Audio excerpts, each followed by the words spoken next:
Action. Good morning. We are rolling now. Yeah, we are rolling. Hi, guys. So, this is going to be the second episode in our wonderful podcast. And in this episode, we are going to talk about the internal security issues that India is facing, specifically with regards to the northeastern state of Manipur and the eventual spillover of the Myanmar civil war that's happening into our country. Yeah. I mean, both of us brothers, we've always kind of followed internal security issues. We've read about it. So it felt like a prudent idea to establish a discussion on this in our podcast venture. So here we go. So, It's a serious to issue. discuss about Manipur, we need to understand the different ethnic groups slash tribes that are present in Manipur. The dominant one being the Meiteis, and the other groups being the Kukis, the Nagas. The Nagas and the Kukis also having different type of ethnic groups slash tribes within their umbrella term. Nagas being the Thankul Nagas, basically finding their place in districts like Ukhrul and Senapati, and the Kukis predominantly operating out of Churachandpur, which they popularly call Lamka. The city in Churachandpur is known as Lamka. This I From wasn't the aware yeah of. yeah this is from the point of view of the cookies, because the cookies feel that Churachand, who was the king of the erstwhile Manipur kingdom, he dominated that area and subjugated their people, so they wouldn't use Churachand's name anymore to refer to the town and call it Lamka instead. Obviously, to the absolute disregard to what the Meiteis think.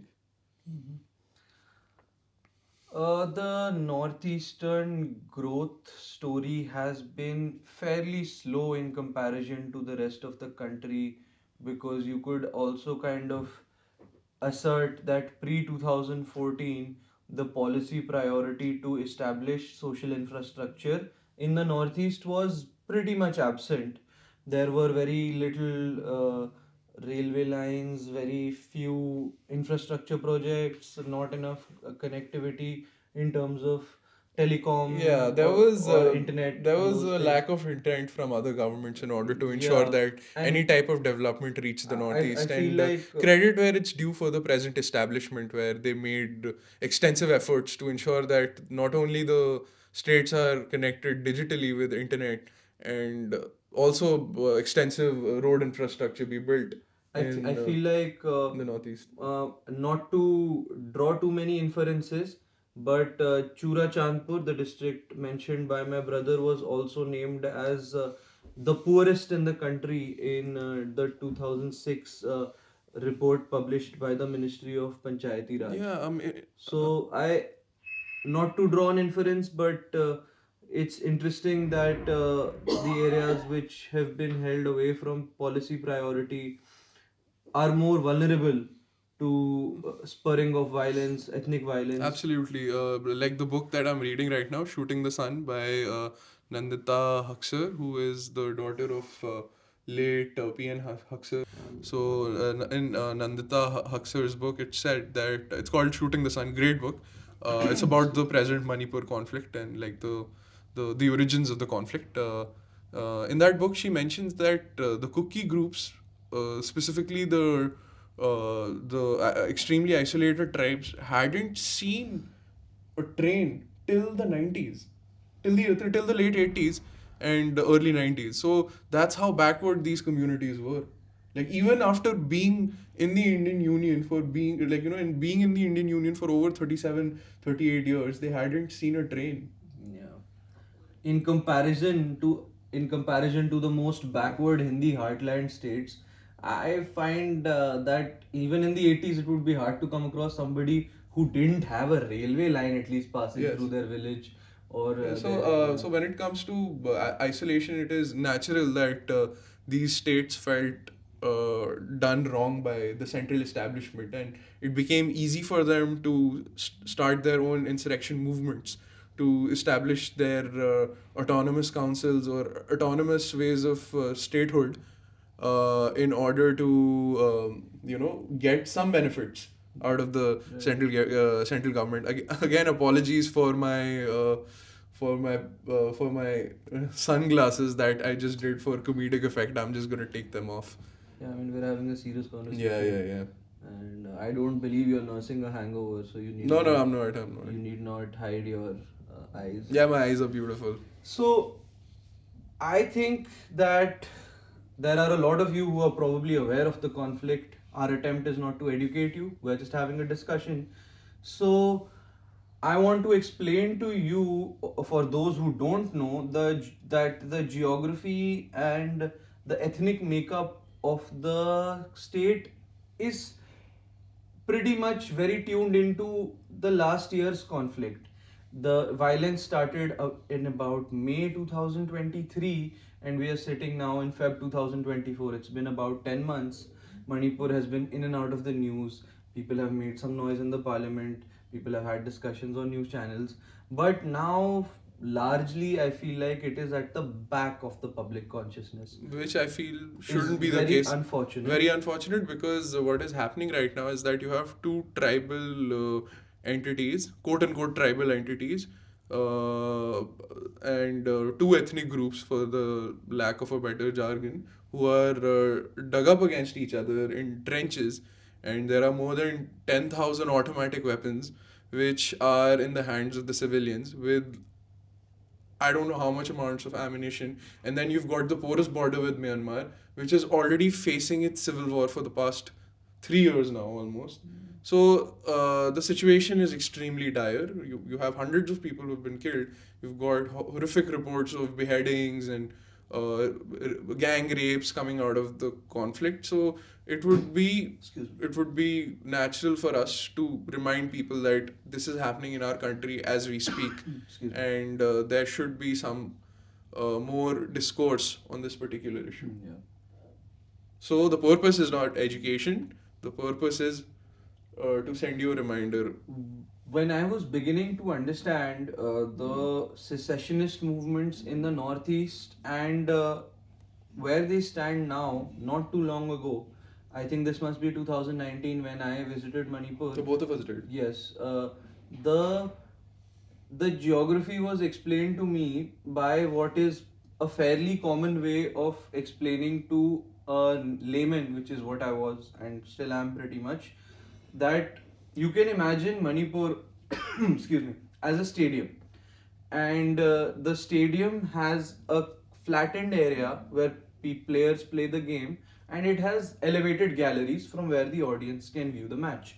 So Yeah. Manipur is like a it's not a circle, but it's like it's a small containment kind of a state with galleries which are like the hill areas, and the flat lands, which is the valley, Which is dominated by the which is dominated by the Meitei community. Meiteis, and the valley. And the galleries, which are the hill Hills areas, are dominated by the tribes. Kuki community. The cookies and the Nagas. Now, the valleys, in essentially, which has the Imphal River, is the most fertile piece of land, and that's where most of the agricultural activity takes place. So inherently, making those areas more densely populated as compared to the hills. Now, coming back to my point, if you go into the Excuse me. if you go into the etymological context of what Manipur was called by the Meiteis, historically it was called Kanglai Park. Kanglai Park means dry land. Kanglai Park literally means dry land. So that is their ancient name, Kanglai Park. It was only in the 18th century that they took up a Sanskrit name under the rulership of Panhaiba, the king who converted to Hinduism and gave himself the title of Garib Nawaz, once the name was changed to Manipur, which means the state of jewels or the city of jewels. Now, some historical context. So, in history, if we are understanding different ethnic groups or people, we need to understand what their occupation was. So, historically, there have been hunter gatherers and there have been settled communities. Now, Meiteis also used to be hill tribes before coming to the valley. They used to occupy the hill areas, And once they came to the valley, they understood the agricultural significance of the valley because it was right next to the river. Growing things in that area became extremely easy. So that area essentially became the hotspot for the agro-based society that Meiteis would eventually become. And this was started by the Ningthuja dynasty. The Ningthuja dynasty's first king was called Pakhangba. And it is very, very significant to note that the Sanamai, the ancient Meitei religion's main deity, is also called Pakhangba, even though they're not the same entity. But the first king of the Ningthuja dynasty was also called Pakhangba, and he was the one who united the seven Meitei tribes in order to create one unified identity. And this unified identity is also represented in the seven different colors that are there in the Meitei flag. So once this identity was united, they created their settling existence in the valley, and later on they developed a very, very intricate writing system which was heavily influenced by the Brahmi script, and has a lot of similarities with the Tibetan script that we see in places like Tibet. And it was very, very unique for its time. And naturally, because Manipur was always on the crossroads between India and Myanmar, so there were a lot of Brahmanic influences and what you can call essentially dharmic influences on the local people, even before Panhaiba converting to Hinduism. So there was always the influence of Hindu ideas. That's why it eventually became so easy for the later kings to adopt Hinduism as the state religion. In fact, Manipur was such a well settled society that they had started creating their own written constitutions, and this happened in the 12th century. They had their established constitution. Their scriptures were called the Puyas, where they basically talked about their forefathers and the traditions that they carried on from their forefathers. Manipur is the place where polo started from. I forgot the name of traditional polo, which the Meiteis call it, but polo's origins are from Manipur.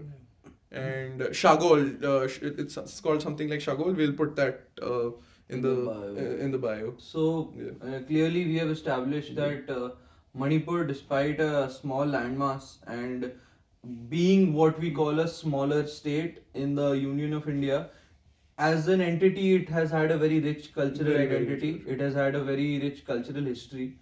Coming back to the conflict now, speaking of the state's geography, there is a clear distinction between who occupies which area Yeah. in certain ways. That you have the fertile valley plains being occupied by the Meiteis. Forgive me, I don't think occupying is the right word. Being where the Meiteis are settled, and the for the hill areas being where the Kukis reside. There are issues arising out of this geographical distinction because the legislative assembly is structured in a way that the valley plains, I believe, send 40 members of legislative assembly to the state assembly, and the cookies have The tribes, all the tribes. the cookies, Nagas. the Nagas. These tribes, they have lesser representation in the state assembly, but I believe all the hill areas and those districts provide about 20 legislative assemblies. So if there are about 60 MLAs in the state assembly, 40 would come from the valley plains, Yes. which would somewhere imply So- that the Meitei community is more strongly represented in the Yeah. state assembly. Now, the genesis of the present conflict can be traced back to what can be called a tribe, because what the Meiteis claim is that they've always been tribe-like people, and they also have significant presence, or had significant presence, in the hill areas. In fact, till 1931, all the census that were conducted by the British establishment it recorded the Meiteis as hill tribes itself. It's only after 1931, after independence, that the Meiteis lost this status, and they say that this status needs to be reinstated. What the Meiteis claim? A tribal status. Tribal status to the 1931 understanding of the British. Now, the problem is that the tribals and the Kuki specifically counter this by stating that it was the Meiteis only who rejected the tribal status after India's independence, because they somehow considered themselves as superior to the Kukis. Now, to counter this, the Meiteis say that it was only a few sections of Hindu Meiteis who said this, whereas the Sanamahi Meiteis, they were never really consulted with respect to this identity. So this is hotly debated. And also the Treaty of Accession that was signed between the Maharaja of Manipur and the Indian state in 1949, it essentially said that Maharaja's domains would cede to India. Now, according to the hill tribes, they say that they were never really under the direct administration of the Maharajas, because they had like their own local elders, village leaders who they used to pay the tribute. The Maharaja was under some type of control, but they used to just collect revenue and go back to the valley. Now the Meiteis hotly debate that, stating that they always had cultural influence over these hills, and it was because of their grants that tribes like Kukis were able to eventually settle in the hill areas. So the Meiteis popularly use this term as Mayang for a foreigner, or a non-Manipuri, in a very discriminatory fashion. So now the debate is as to who is a Mayang in Manipur. Is it the Kukis? Is it the Nepalis? Is it the Pangal Meitei Muslims? Or is it the Hindu Meiteis as well? Because there is a resurgence of ancient Manipuri religion, which is called the Sanamahi religion. And if you're just considering Sanamahi religion, then the Hindu religion in Manipur would also be considered as a Mayang, according to A lot of the people are disparate groups. drawing heritage from their ancient religious practice, Exactly. which may not essentially Yeah, qualify as. so that's why it is very, very problematic when people just demarcate this conflict as a Hindu-Christian conflict. It is not, because certain sections of violence that was conducted by this group called Arambai Tangol has very clearly said that they practice the ancient Sanamahi religion. They have absolutely no association with the Hindu religion. And so just calling it a Hindu-Christian violence would be wrong. It is an ethnic conflict, Yeah, which has a lot of dimensions attached to it. So I think coming from this part of the country, Yeah. the Hindi heartland, we get very used to binaries, yeah, this caste versus that caste violence, Hindu-Muslim violence. Yeah. So ethnic violence are always viewed as a binary, Yeah. Hindu-Christian, Hindu-Muslim.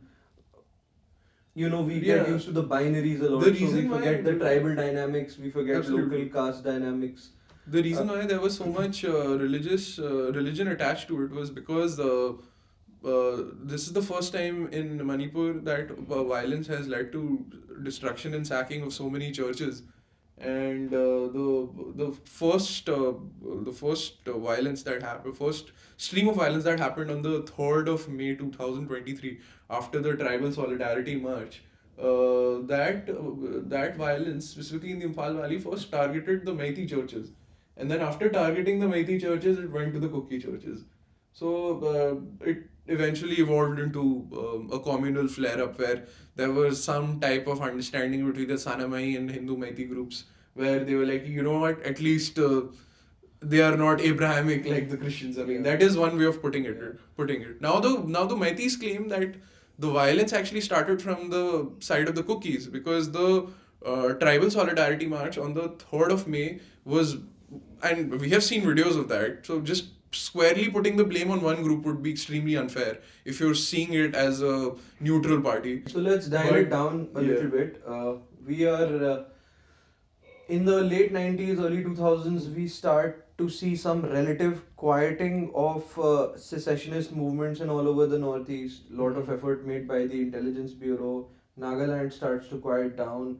Manipur situation becomes relatively better, although AFSPA continues to remain in a lot of these states. The overall situation stops being so volatile at some point in the 90s. So all of 2010, 2015, 2019, we have a similar situation of the factors we've mentioned. Cookies might be feel underrepresented in the state assembly. Yeah. Meiteis might grudge them for not having the tribal status themselves, and the state remains relatively underdeveloped because the previous governments didn't pay too much attention to them. Why is it that in 2023 did the violence spark? So let's speak about the trigger. Let's speak about the Yeah. situation So of what happened after the High Court order, the situation Hmm. in Myanmar, Yeah, so and in 2021, you had the civil war that was sparked in Myanmar, and now we need to understand that the Kuki group is also quite diverse. The word Kuki is apparent according to Mrs. Nandita Haksar. The word Kuki actually was a Bengali term, Bengali umbrella term, which was used for all the tribes in the Northeast, not just the specific Kuki tribe. And it was the Nagas who eventually broke the barrier and adopted the ethnic group of Naga under the British establishment. So under the British establishment, the Nagas were were referred to as the old Cookies, and whereas the remaining Cookies were the Paite community, the Hamar community, the Mizos. So this community, this umbrella community with like a similar language, similar cultural tradition. So this tribe is also there in Myanmar, and they occupy the western state of Myanmar called the Chin state. Now, after the civil war in Myanmar, the Myanmar government came down heavily on the Chin state as well. And because of its crackdown on the Chin state, there was a mass migration of these Chin people inside India because there was a free movement arrangement between India and Myanmar, specifically in the town of More. And because of that, a lot of Myanmar refugees, specifically belonging to the Chin identity, started coming inside Manipur and started populating the hill areas, which made the Meiteis feel extremely insecure. And thus, the demand for demarcating and fencing off the Myanmar border came in, and the fencing and the free movement regime being annulled came in, which has just happened. The free movement arrangement with the Myanmar has come to an end, and the border is being fenced off to the dismay of a lot of tribal groups, including the Nagas, who also have a significant population in Myanmar. So this eventually led to the demands of understanding as to who is an outsider in Manipur and who's not. And in the midst of it, the Meiteis who've been demanding an ST status since 1982, and it was taken into consideration twice, once in 1982 and once in 2001, both the time being rejected by the Indian state. Uh, they finally demanded it again, where the Manipur High Court said that this needs to be considered and sent to the tribal ministry, which so led to a lot of protests. we'll speak a little bit about the free movement regime also established a long time ago. You have a certain amount of acknowledgement on part of all governments or all administrations who have ever, for the lack of a better word, ruled over India, even the colonial administration, post independence government of India. We have all acknowledged a historical, cultural, and security interlinkage between the tribes of northeastern India and Myanmar. So, free movement regime, for those who may view it as forgive me, imprudent, keeping in mind security considerations, you need to understand the degree of cultural linkages are so significant.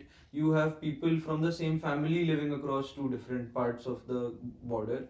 So, what the free movement regime allowed was that you can come into Indian territory till about 16 kilometers without a visa. It was strongly established again in 2018 as part of India's Act East policy.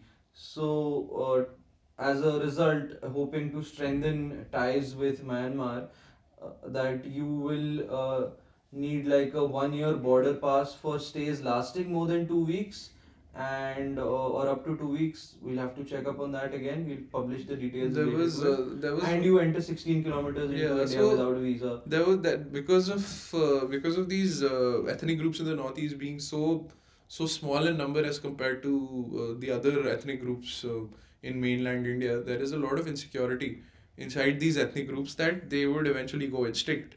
So to safeguard their cultural identity and their ethnic identity, in 2015, the then Congress government put out some legislative bills which demanded Congress government of the state of Manipur. of the state of Manipur, which demanded the inner line permit regime. Right. And that inner line permit regime was then finally implemented by the BJP government in 2019 December. Coincidentally, that was the time when we were visiting Manipur, and it came into force in 2020 January. Now, what the inner line permit does is that it basically gives Indians who are not from Manipur access to Manipur with a document which needs to be verified by the competent authority. Now, the problem with inner line permit, which a lot of tribals pointed out, was that it was giving Meiteis the tag of being indigenous. A lot of tribal people thought that calling Manipuri Meiteis indigenous would mean that they can also fight for the scheduled tribe status, and that eventually again brings us to the High Court order of 2023, which said that giving the Meiteis a tribal status needs to be considered, which recently, mind you, in another Manipur High Court order has been done away with, where they said that the tribal status for the Meiteis should be put on the sidelines. I think the inner line permit issuance in 2019 December has to do with the passing of the Citizenship Amendment Act. Yes, yes. On 11 December. Yes. 11 December 2019, if I'm not Yes. mistaken. CA. And at the time, there were protests all over Assam, and there must have been a certain amount of anxiety of having a spillover effect in other states as well. So I think Nagaland, Manipur, and even Mizoram, if I'm not wrong, were assured of inner line permits at the time. Yes. And therefore these states remained relatively peaceful throughout the CAA. Yeah. There were some protest marches and some movements in Imphal that tried to protest the CAA, but uh, the overall situation felt okay. I mean, I happened to be in Imphal at the time. But there were a lot of simmering tensions between the hill tribes and the valley people. So I would I could probably sense it. say that the simmering tension has been there for a long time. Long time. I find it highly unfortunate that we felt the need to intermediate and fix these simmering tensions and communal violence related issues only when it's sparked so much that you have deaths and automatic weapons and a civil war like situation almost. Yeah. In the small state. I mean, if you were to look at Manipur as a small individualistic entity, it would be safe to say that it is at civil war. Absolutely. So there are gunfights going on everywhere, specifically in places like Churachandpur. Recently, there was an ID blast in some university in Imphal where like one person died. So like ID blasts are also returning in Manipur. So what I fail to understand is that why do we have an emergency response kind of policy making while conciliatory methods should have been made during the time of during the time of the tensions building up. I My principal disagreement with how we run public policy in India is that we are status quoists. Yeah. To a large extent. कि आज blast नहीं हो रहे, आज लड़ाई नहीं हो रही, तो ठीक है. Yeah. You know. Like another very shocking incident that came from Manipur was the lynching of the BJP MLA who's from the Kuki community, and him being rendered paralyzed. This is probably one of the most shocking incidents where a person who is a state representative is being dragged out of his car and being beaten to pulp by the mob even after given even after being given assurances. So even even incidents like this have come out of Manipur, where the present ruling establishment's own people are being targeted. So the issue has become so polarized that your political ideology or political party does not really hold any type of credence, and it all boils down to your tribal and ethnic identity. That is indeed very unfortunate. Yes. Mm. So I think we can now talk about the way forward. Yes, I before think we firstly we need to understand there should be some political compromises that both the groups need to come towards, so that there is a reasonable understanding between the two communities, and there is no more bloodshed. There should be total disarmament of the civilian population. All the groups need to give up their weapons. Otherwise, I feel the state has absolutely no other option but to indulge in violence. I fail to understand that why those officers and those individuals who allowed, excuse me, sacking of a lot of police stations and robbery of a lot of police stations and armories, which led to so many automatic weapons being distributed in the civilian hinterland, why they haven't been sacked, or why they haven't been strongly facing disciplinary proceedings. Why hasn't this issue sparked an outrage over the fact that you have two sides, Meiteis, Kukis, and maybe other tribals who are all Indian citizens, who have been massacring each other in this particular state? It should have been more of an outrage. There has been some parts of policy which are worthy of some praise, like the fact that the Union Home Minister himself went to Manipur, camped there for a while, and they have appointed a former DGCRPF as a state security advisor. However, I do think that there should be more effort to make it more conciliatory. There should be more efforts to not let it fade out of public memory. Yes. Till this issue is solved. The peace in the northeast came after a lot of bloodshed for after a very long time. So you can't let that situation reverse back to an era of violence. Absolutely. So, I in think summary, a way forward would be strengthening the security situation and keeping it a policy priority till conciliatory efforts can be yes, made. and also there needs to be more cooperation between the Assam Rifles and the Manipuri police. There were a lot of instances of flare-ups between the two organizations, where what has happened is that Meiteis think that Assam Rifles are pro-Kuki, and Kukis think that the Manipuri police and commando is pro-Meitei. So that needs to be done away with. There needs to be an establishment of a trustworthy security apparatus which has no bias and operates just with the Constitution of India in mind, in my opinion. So, I mean, this is my suggestion. I know I'm no expert, but I feel the Thankul Nagas, who are a neutral party as of now, they should be given more responsibility to, be in areas which are like, sensitive, where people have essentially lost a lot of trust. The priority should be to build a neutral state apparatus that can respond to emergencies, that can ensure basic public services, and that can start withdrawing the number of automatic weapons in Yeah, the with civilian the civilian hands. hinterland. That needs to be I done think away the with. distrust for the Assam Rifles is rooted in the fact that Assam Rifles is a central armed police force which is officered by army officers, and it guards India Myanmar border like other CAPFs do, like BSF for India, Pakistan, Bangladesh, that kind of thing. So Assam Rifles is stationed in hill areas because India Myanmar border is such. So they have this I read on an Indian Express report.